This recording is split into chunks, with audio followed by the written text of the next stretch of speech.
যতই চক্রান্ত করবে বাংলায় বন্দে মাতরম, বন্দে মাতরম, বন্দে মাতরম, বন্দে মাতরম।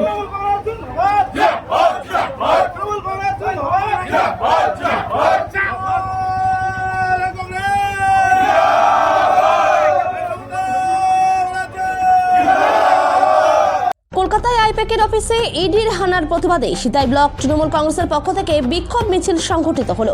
বৃহস্পতিবার সন্ধ্যায় সিতাই ব্লকের বিভিন্ন এলাকায় এই বিক্ষোভ মিছিল পরিক্রমাকালে উপস্থিত কোচবিহার লোকসভা কেন্দ্রের সাংসদ জগদীশ চন্দ্র বর্মা বসুনিয়া, বিধায়ক সঙ্গীতা রায়, যুব তৃণমূল নেতা বিশু রায় প্রামাণিক, মুক্তিপদ মণ্ডল, অনিমেষ বসুনিয়া প্রমুখ।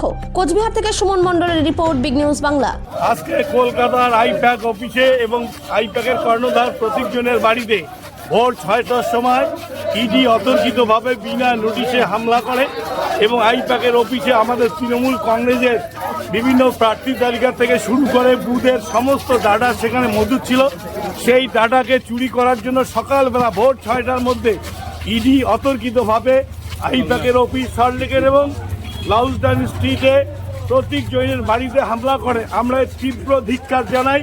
একটা তৃণমূল কংগ্রেসের সহযোগী সংস্থা আইপ্যাক, একটা সোশ্যাল মিডিয়ার গ্রুপ, তার অফিসে হামলা করে যেভাবে ভারতবর্ষের বুকে ইডি সিবিআইকে বিজেপির পোষা পাখির মতো ব্যবহার করলো বিজেপি, ধিক্কার জানাই আমরা অমিত শাহকে, ধিক্কার জানাই আমরা নরেন্দ্র মোদীকে, কেন্দ্রের বিজেপি সরকারকে। জয় বাংলা।